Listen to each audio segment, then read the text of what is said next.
Hello, everybody. Welcome to Everything is Energy. Welcome to the August energetic forecast.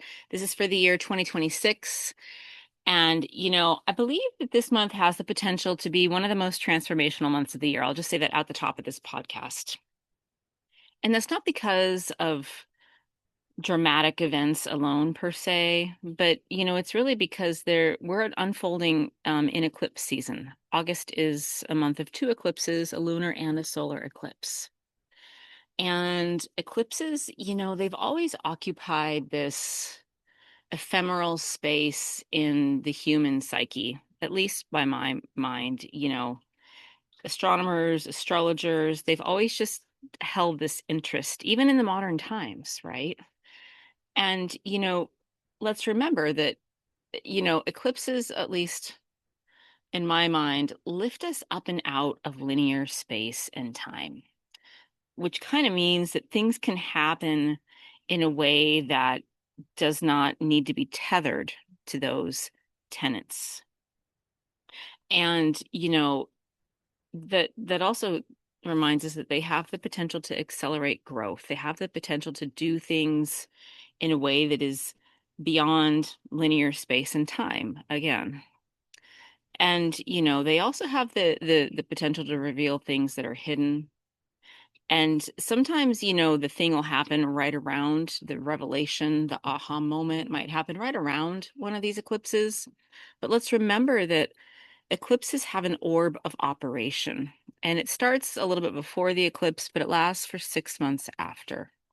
So it's very much the potential that there's something that might be afoot, even if there might be an unmistakable event that happens around that time. But sometimes, there's a change that begins around this time that actually becomes visible months later. So, regardless of what happens to you during eclipse season or to our world, I want to say that eclipse season really asks us to trust that life is reorganizing itself around a deeper intelligence. And, if I were to summarize August in just a, kind of encapsulate it, I would say, August invites us to cross a threshold, releasing what no longer belongs to the future while really stepping into what does. And I didn't say that releasing the past. I said releasing what no longer belongs in the future, because the past is what it is, but we're creating tomorrow today. So releasing what no longer belongs to our future and stepping into what does. With that, let's go ahead and get to the numerology for August. August is a number 8 year. Generally speaking, 8 is the number of the builder, the leader, the steward, the organizer. 8 is the number. It's kind of got this Saturnian quality to it. It's, it's got the energy of someone who learns to bring vision into the 3D world. And if we compare that to what we were experiencing in July, July was asking us to build thoughtfully. August is asking us to build and embody greater responsibility. 8 is often associated with power, but mature 8 reminds us that genuine power is absolutely not domination. It is stewardship. It is reciprocity. And it really asks us, how are we using our influence and what are we building and what kind of legacy are we creating for ourselves and for our collective? Yet, you know, beneath or above, however you want to think about it, there's another vibration here that I think is most important, and that is the universal energetic signature for August, and that's when we combine 2026 and number one. I'll revisit that in a moment. With the number 8, we get the energetic of number 9. And, number 9 is completion. Number 9 has something a little bit Plutonian about it. Pluto's very comfortable with death and rebirth. And number 9 is all about, integration and release and wisdom and compassion. And 9 asks us to take a look at, what is fulfilled its purpose. And, to differentiate, 8 is something that builds and 9 clears the space for what's about to be built next. So they're not disharmonious.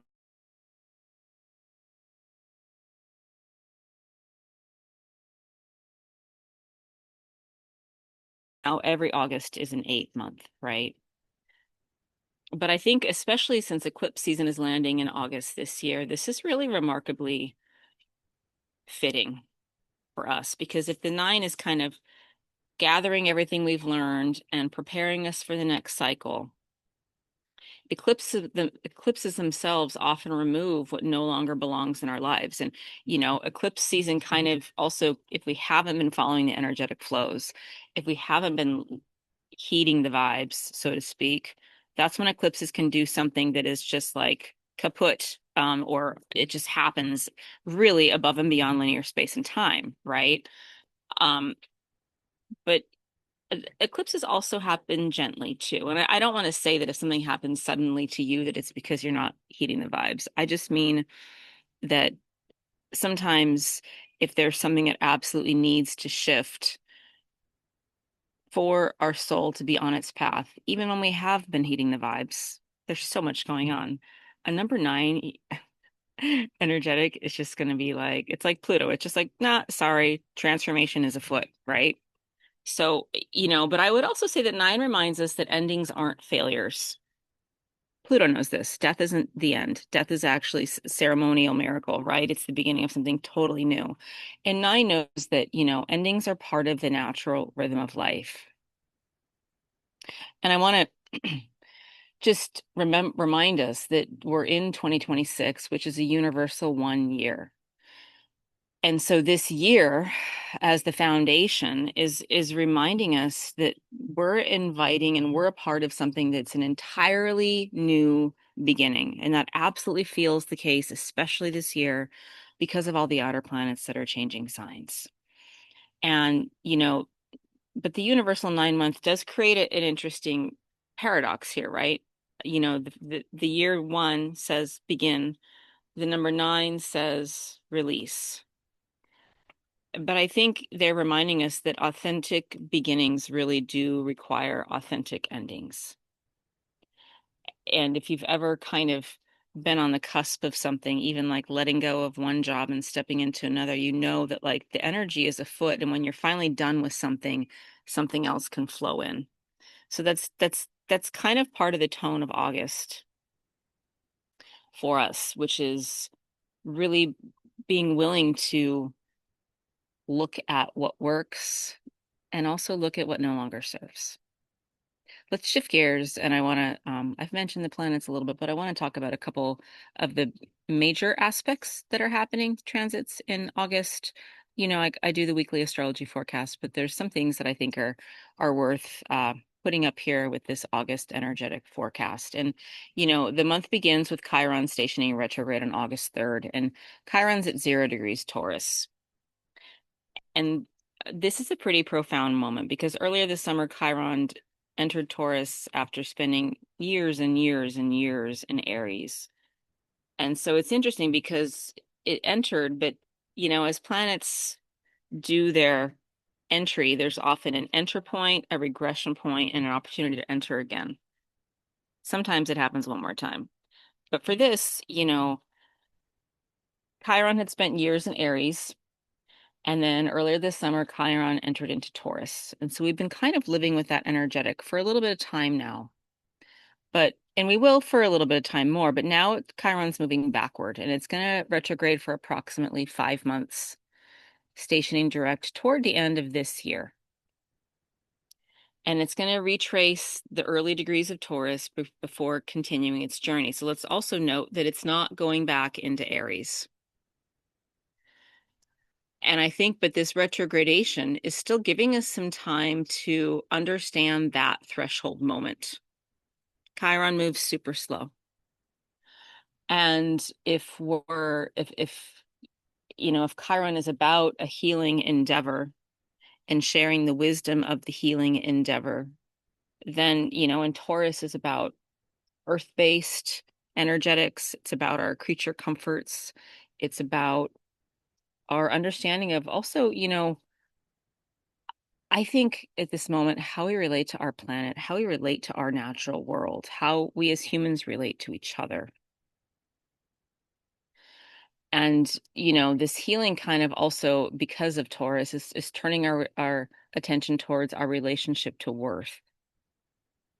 And I mean beyond resources for sure, finances for sure, but I mean like the larger sense of self-worth, our embodiment, our sense of security, our connection with the earth, and really also our capacity to receive. So, rather than rushing into the future right now, this is really cool for eclipse season, especially. Chiron's asking us to put it in neutral, to slow down, because healing often happens in layers. If you've ever been through a healing journey, there's themes that kind of slough themselves off like peeling a layer of an onion.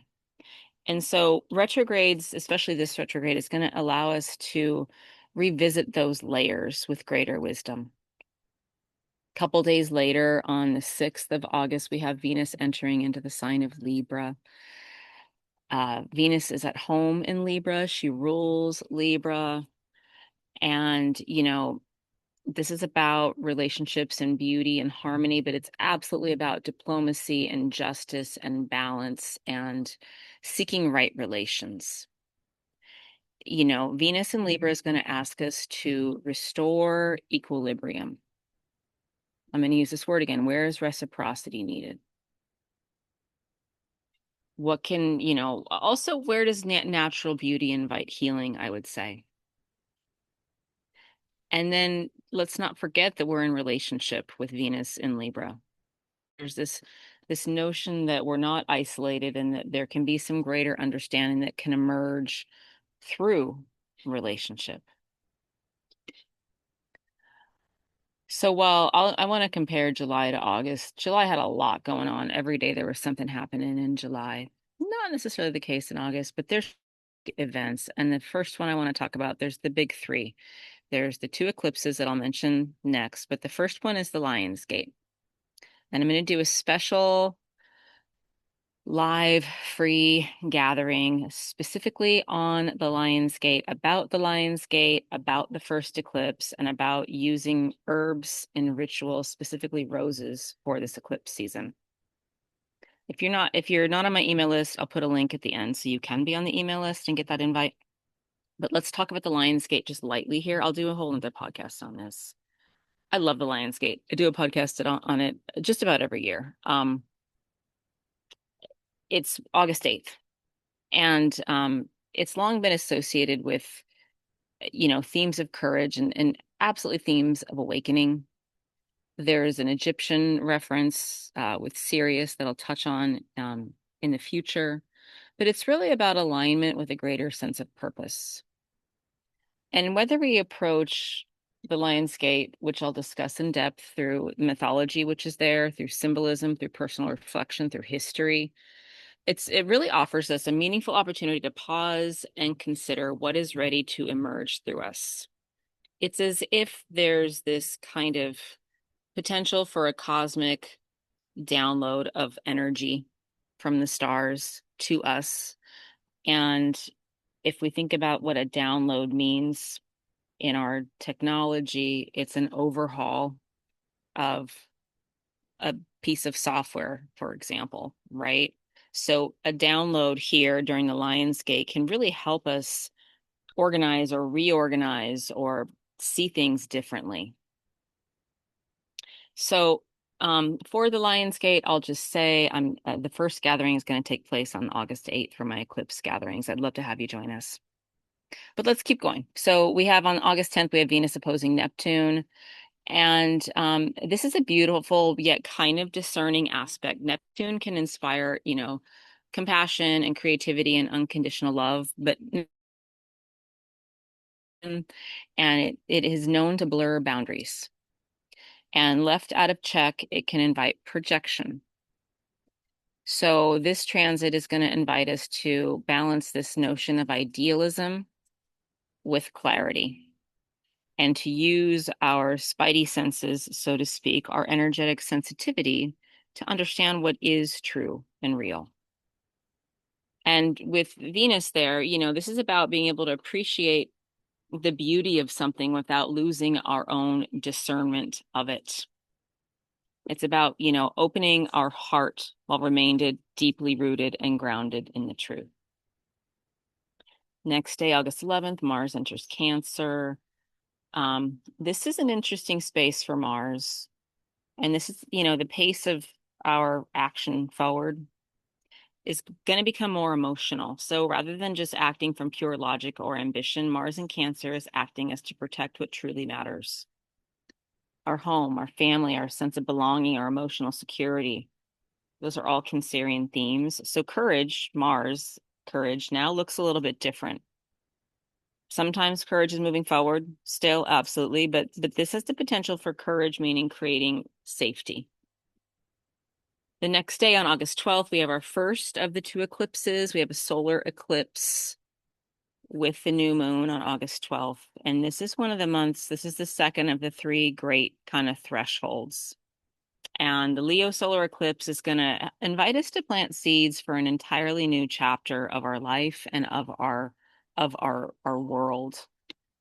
And Leo is a heart-centered sign. It wants us to live from our heart, but it wants us to lead and be courageous and creative. Courageous and creative. Courageous. But this energy also really invites us to express what is truly uniquely, authentically ourselves, to shine in Leonesque form. And, but add the layer that solar eclipses often introduce new beginnings that continue to unfold for up to 6 months. I'm just going to say many months because we tend to get too fixated on time thresholds in our linear world. So on this day, we may or may not see the full picture, but it's interesting to note that maybe even if we haven't planted the seed may have been planted.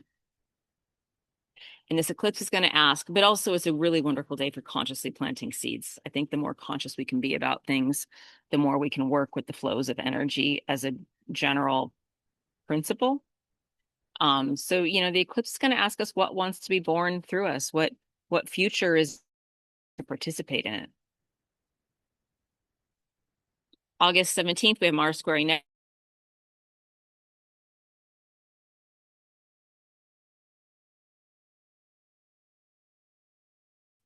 So, sometimes the idea that sometimes clarity arrives by waiting rather than pushing. We have Venus opposing Saturn on August 21st. Saturn is inviting onto honesty. And, Venus is about our relationships, our commitments, our values, our sense of balance and harmony and justice.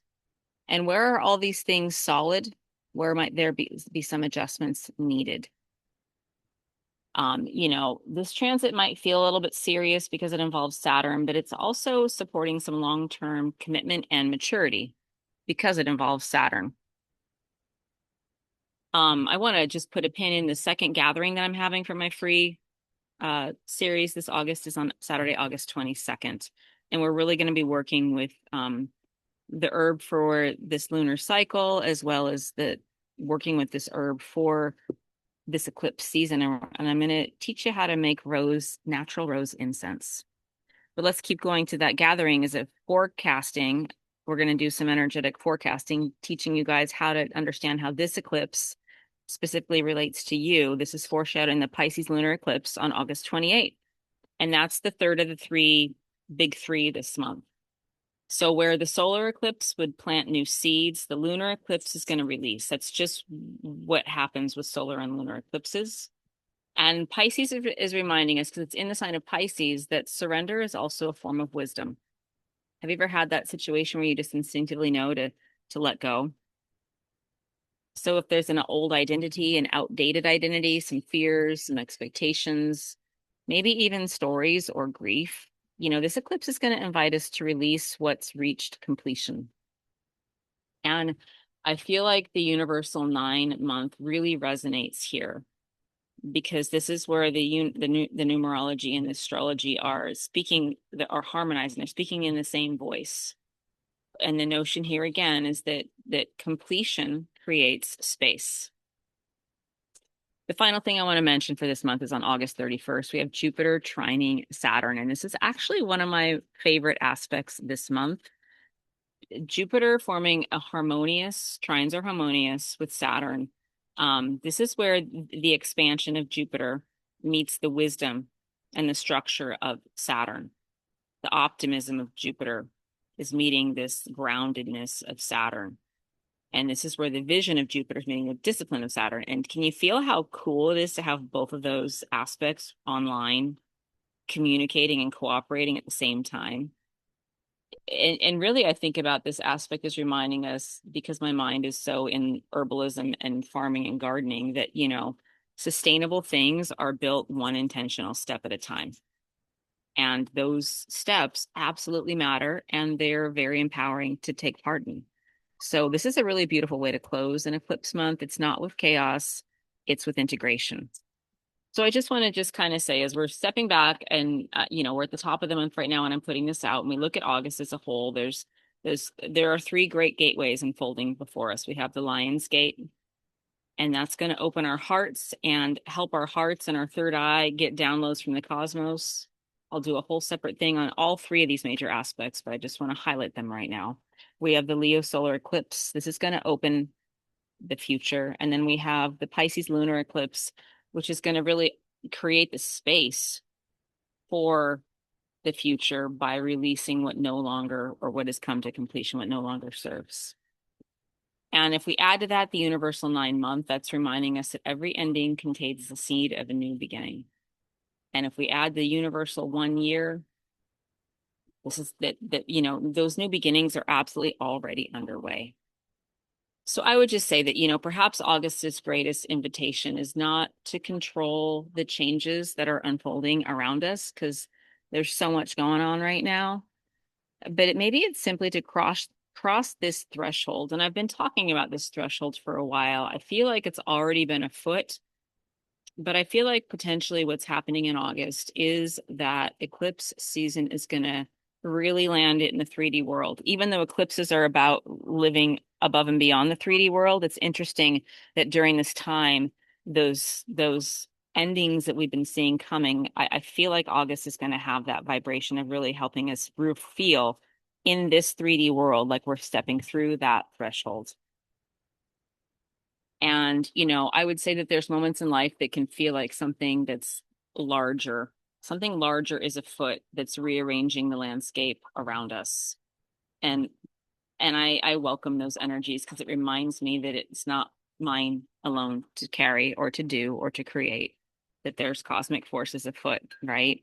And August really feels to me like one of those times, one of those moments. And I'll just close by just saying, let's trust what it's leaving, and let's also trust what is arriving. And let's trust the wisdom that is emerging within each of us as we're stepping into this next chapter. All right, have a blessed month ahead. I'm grateful for you. Bright blessings and so much love.